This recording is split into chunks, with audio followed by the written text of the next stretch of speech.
readers, we're going to read a story called Henry and Bee, written and illustrated by Jessica Bagley. Henry and Bee. It's always lucky to find someone who understands you, and that's why Henry and Bee were the best of friends. They always had fun together. It's as if they could tell what the other was thinking without even saying a word. Except for one day, when Henry seemed quiet and sad.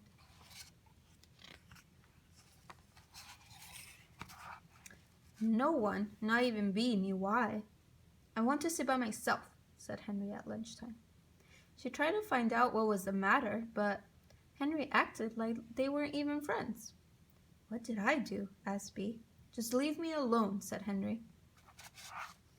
And she did. It was hard on Bee. She missed her friend.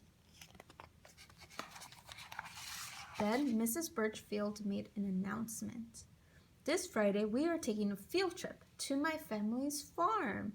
The classroom buzzed with excitement, except for Henry. "This is going to be great," Bee turned around and said to Henry out of habit. Mumbled Henry.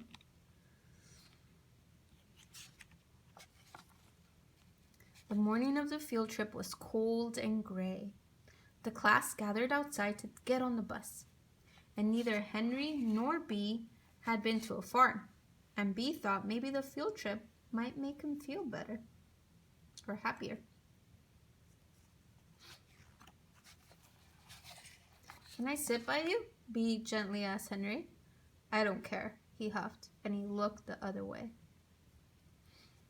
The bus rumbled up to the old farm and rolled past the brightly colored autumn trees as the cows chewed on the dewy morning grass. Ooh, so many descriptive words. The class was given a tour of how the farm was run. But Henry was having a tough time and went off on his own again. Uh-oh. When Bee opened the barn door, the air was musty and dark with old tools and tractors, quietly rusting away. Her warm breath cut through the darkness.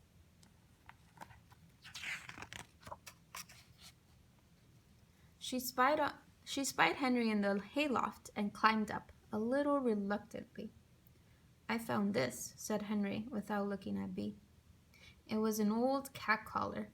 The leather strap was tattered and broken, and the dirt from old age made the tag hard to read. Henry started to cry. Bee froze. "What's wrong?" "Buddy died last week," said Henry, wiping his eyes. "Oh," said Bee. "I didn't know. He was such a sweet old cat." "It's hard to lose a friend," she said quietly.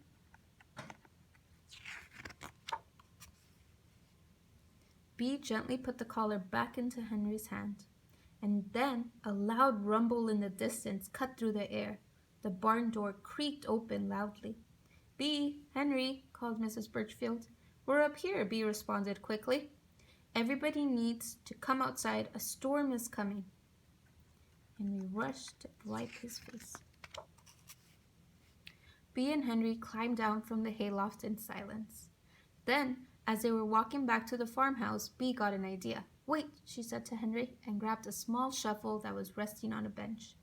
She began to dig a hole next to the barn. "Let's say goodbye to Buddy."